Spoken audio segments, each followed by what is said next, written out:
Shalom Alehem Besem Yeshua Hamasiah. Hari ini saya mau berbagi renungan firman Tuhan. Kita belajar dari kisah Musa, seorang nabi pemimpin bangsa Israel yang membawa bangsa Israel keluar dari tanah Mesir menuju tanah perjanjian atau tanah Kanaan. Tetapi di penghujung ceritanya Musa tidak masuk ke tanah perjanjian. Ini suatu hal yang cukup tragis sebenarnya, karena Tuhan sudah memilih Musa untuk membawa bangsa Israel ke tanah perjanjian, tetapi Musa sendiri tidak masuk ke tanah perjanjian. Ada 3 kesalahan Musa sehingga tidak masuk tanah perjanjian. Kita mau belajar dari kisah Musa ini. Jika kita pelajari bahwa Musa adalah nabi yang besar, bahkan dikatakan tidak ada nabi seperti Musa setelah Musa, dengan tanda-tanda mujizatnya yang besar.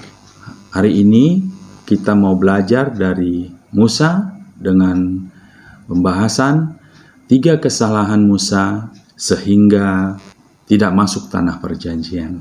Kita baca dari Bilangan 20 ayat 2 sampai yang ke-5. Pada ayat yang kedua dikatakan, pada suatu kali ketika tidak ada air bagi umat itu, berkumpullah mereka mengerumuni Musa dan Harun. Ayat ketiga, dan bertengkarlah bangsa itu dengan Musa, katanya, sekiranya kami mati binasa pada waktu saudara-saudara kami mati binasa di hadapan Tuhan. Ayat keempat, mengapa kamu membawa jemaat Tuhan ke padang gurun ini supaya kami dan ternak kami mati di situ?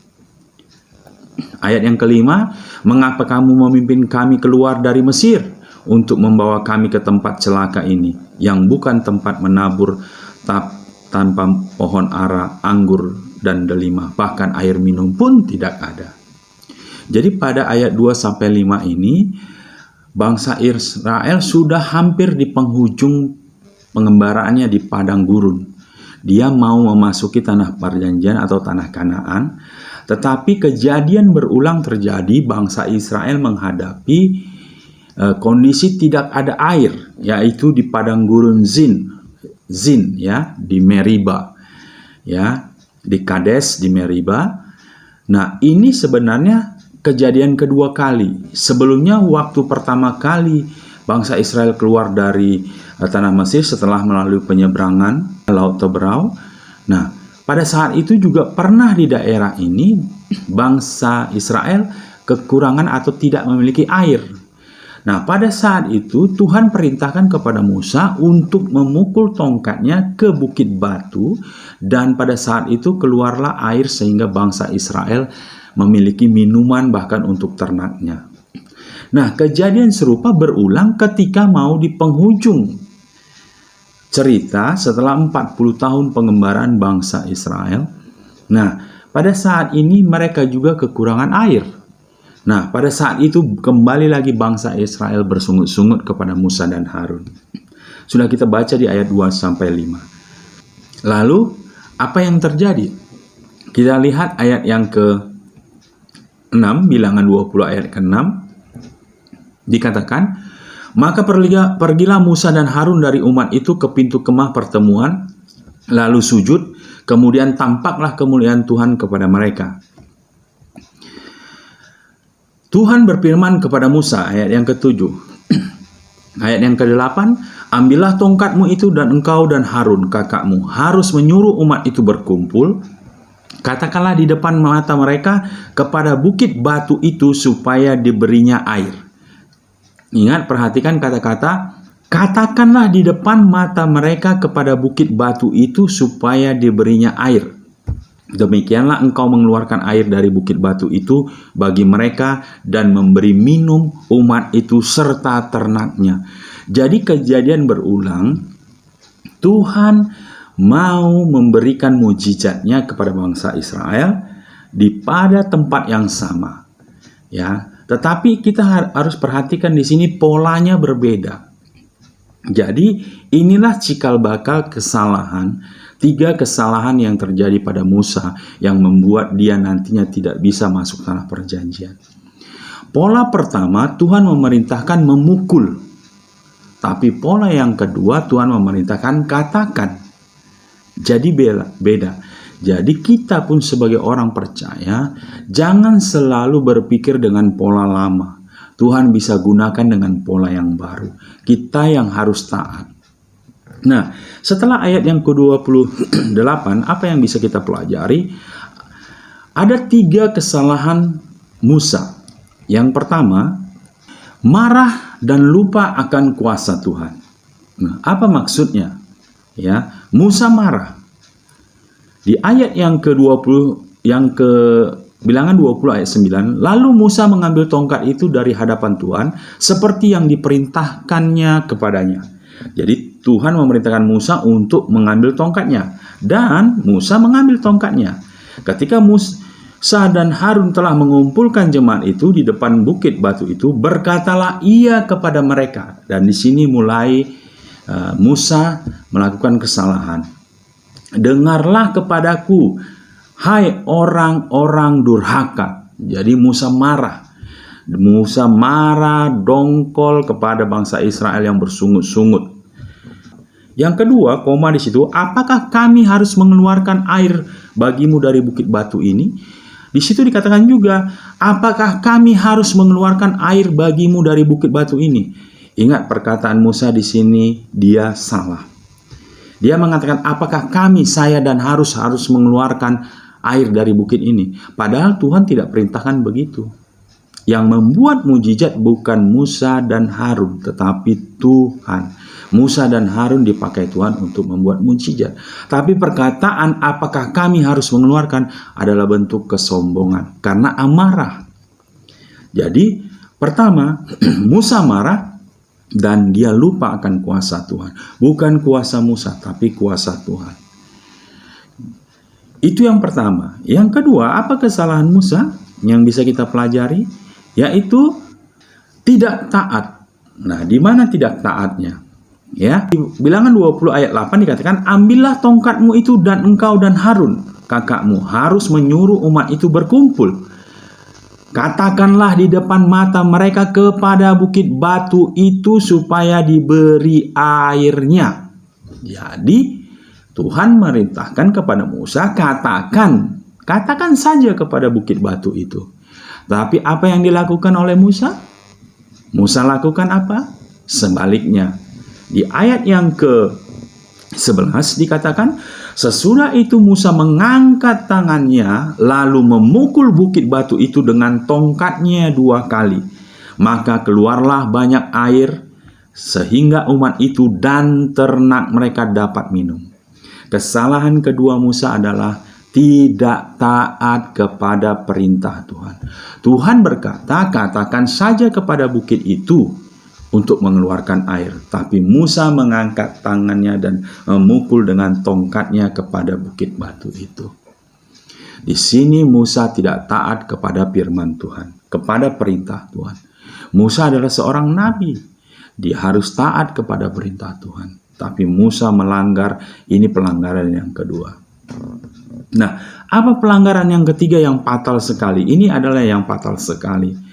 Dan ini yang Tuhan jelaskan kepada Musa, kenapa Musa tidak masuk ke tanah perjanjian.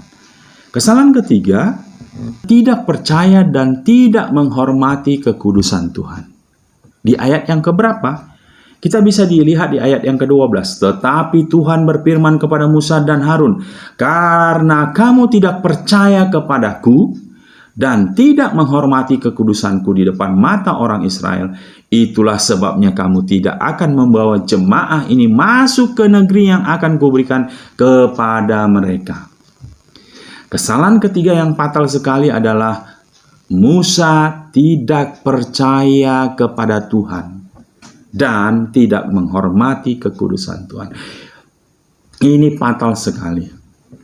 Artinya kalau Musa tidak percaya kepada perkataan Tuhan, itu sudah suatu pembangkangan atau suatu pemberontakan. Ini dosa yang besar, dosa pemberontakan. Kenapa dosa pemberontakan ini dikatakan besar? Karena Tuhan sendiri yang mengatakannya. Nanti kita baca selanjutnya ketika bangsa Israel mau memasuki tanah perjanjian, Tuhan masih beri kesempatan kepada Musa untuk memandang tanah tersebut, tanah perjanjian, tanah Kanaan. Tapi dia tidak bisa masuk. Tapi Tuhan kasih kesempatan untuk memandang. Nah, pada saat itu Tuhan ingatkan kembali apa kesalahan Musa. Sehingga kesalahan ini bukan kesalahan yang sepele. Di Bilangan 27 ayat yang ke-14 dikatakan begini.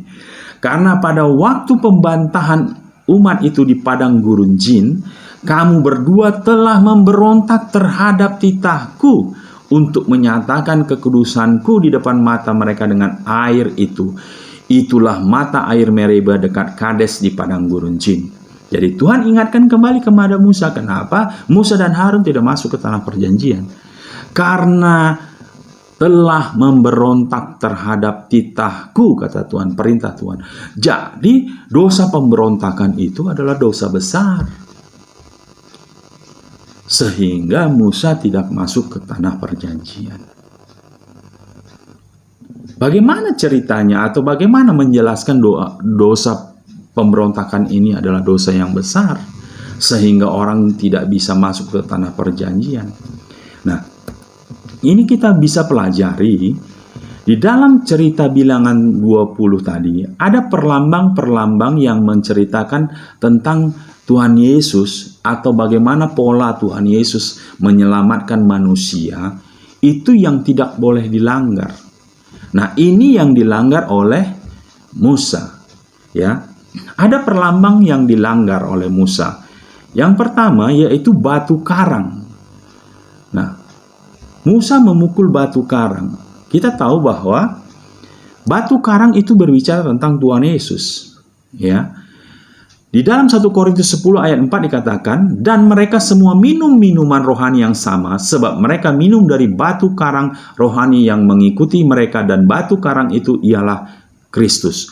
Jadi batu karang itu perlambang dari Tuhan Yesus. Nah, selanjutnya di Ulangan 32 ayat 4, gunung batu yang pekerjaannya sempurna karena segala jalannya adil, Allah yang setia dengan tiada kecurangan, adil dan benar Dia. Gunung batu itu berbicara tentang Tuhan. Yang selanjutnya 1 Samuel 2 ayat 2, tidak ada yang kudus seperti Tuhan, sebab tidak ada yang lain kecuali Engkau, dan tidak ada gunung batu seperti Allah kita. Gunung batu itu berbicara tentang Tuhan, ya, itu perlambang tentang Tuhan. Jadi gunung batu yang dipukul oleh Musa itu ada perlambang Tuhan Yesus sendiri. Nanti kita jelaskan di mana salahnya. Yang kedua perlambang yang terjadi adalah yang kedua tongkat. Tongkat itu yang digunakan oleh Musa itu berbicara tentang otoritas atau penghakiman. Otoritas atau penghakiman. Kita bisa baca di Kejadian 49 ayat 10. Tongkat kerajaan tidak akan beranjak dari Yehuda ataupun lambang pemerintahan dari antara kakinya sampai dia datang yang berhak atasnya, maka kepadanya akan takluk bangsa-bangsa. Jadi tongkat itu berbicara tentang otoritas, kuasa, wewenang. Dan di Keluaran 4 ayat 17 dikatakan, dan bawalah tongkat ini di tangan yang harus kau pakai untuk membuat tanda-tanda mujizat. Jadi bicara otoritas, kuasa untuk membuat mujizat. Itu tongkat. Itu yang digunakan oleh Harun. Lalu perlambang yang ketiga yaitu pukulan. Pukulan ketika Musa memukul. Itu berbicara tentang hukuman di kayu salib. Di Yesaya 53 ayat 4 dikatakan, tetapi sesungguhnya penyakit kitalah yang ditanggungnya dan kesengsaraan kita yang dipikulnya. Padahal kita mengira dia kena tulah, dipukul dan ditindas Allah.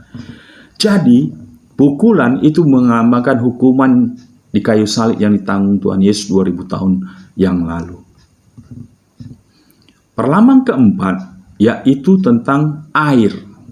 Ya. Air, itu berbicara tentang air kehidupan atau Roh Kudus itu sendiri.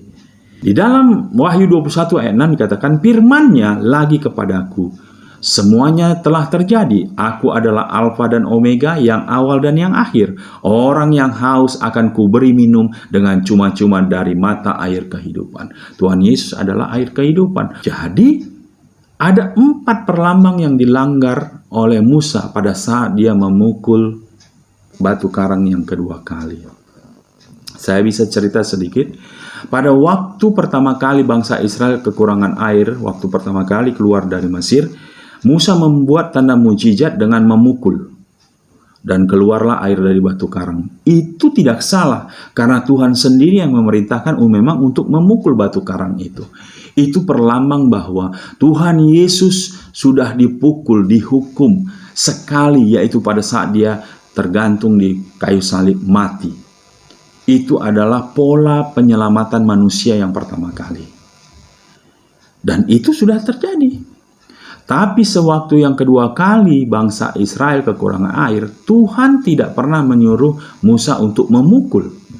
Tetapi Tuhan memerintahkan untuk katakan saja kepada bukit batu itu, maka bukit batu itu akan mengeluarkan air. Tapi Musa melakukan yang berbeda. Dia memukul 2 kali batu karang. Itu melambangkan apa? Pertama, melambangkan pemberontakan, melawan perintah Tuhan. Yang kedua, polanya dilanggar. Penyelamatan Tuhan Yesus hanya sekali. Dia mati hanya sekali untuk seluruh dunia, untuk seluruh orang-orang yang percaya kepadanya. Tapi Musa memukul kembali untuk yang kedua kali. Artinya apa? Melambangkan bahwa Musa mau menghukum Tuhan kembali. Tidak. Itu artinya ketika orang yang percaya sungguh-sungguh kepada Tuhan Yesus, ya, lalu dia murtad berbalik, itu sama dengan dia menghukum Tuhan Yesus 2 kali, atau dia menyalibkan Yesus untuk yang kedua kali. Dan ini tidak bisa. Ini pola yang tidak bisa dilakukan. Jadi dari sini kita bisa melihat bahwa Yesus mati sekali, tidak 2 kali. Roma 6 ayat 10, sebab kematiannya adalah kematian terhadap dosa 1 kali dan untuk selama-lamanya, dan kehidupannya adalah kehidupan bagi Allah. Jadi Yesus hanya mati sekali untuk selama-lamanya. Lalu kalau kita lanjut di Ibrani 9 ayat 28, demikian pula Kristus hanya 1 kali saja mengorbankan dirinya untuk menanggung dosa banyak orang. 1 kali saja Yesus mengorbankan dirinya untuk menanggung dosa banyak orang. Sesudah itu ia akan menyatakan dirinya sekali lagi tanpa menanggung dosa untuk menganugerahkan keselamatan kepada mereka yang menantikan dia. Di Ibrani 9 ayat 28 dikatakan Yesus hanya mati sekali untuk selamanya, dan ketika dia datang sekali lagi bukan untuk menanggung dosa manusia, mati sekali lagi tidak, tetapi untuk menganugerahkan keselamatan kepada mereka yang menantikan dia, yang percaya kepadanya. Jadi di sini kita bisa melihat bahwa pola penyelamatan Tuhan Yesus tidak berubah dan tidak boleh diubah. Tapi ketika Musa memukul untuk yang kedua kali batu karang, dia memberontak, dia mau mengubah pola penyelamatan itu. Ini perlambang yang menjelaskan bahwa Tuhan Yesus datang hanya sekali untuk menebus dosa manusia. Dia mati hanya sekali, tidak 2 kali. Tapi ingat, ketika engkau murtad, engkau berbalik dari Tuhan Yesus, itu engkau menyalibkan Tuhan untuk kedua kali. Dan itu tidak mungkin. Orang yang murtad maka tidak bisa masuk surga. Jadi kita belajar dari 3 kesalahan Musa. Kenapa Musa gagal dan tidak masuk ke tanah perjanjian?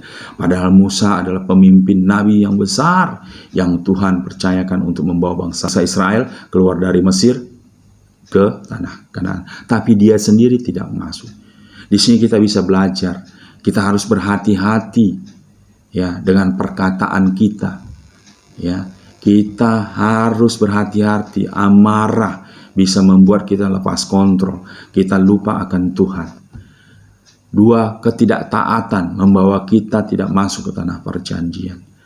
Dan yang terlebih berbahaya adalah dosa pemberontakan. Tidak percaya kepada Tuhan dan tidak menghormati kekudusan Tuhan. Ini bisa membuat kita tidak masuk ke tanah perjanjian atau kita tidak bisa masuk ke surga. Oleh karenanya, berpikirlah 1000 kali untuk Anda murtad. Ingat, Tuhan Yesus sudah mati satu kali untuk menebus kita. Dan kepada semua orang yang percaya kepada Dia, dulu, sekarang, bahkan nanti.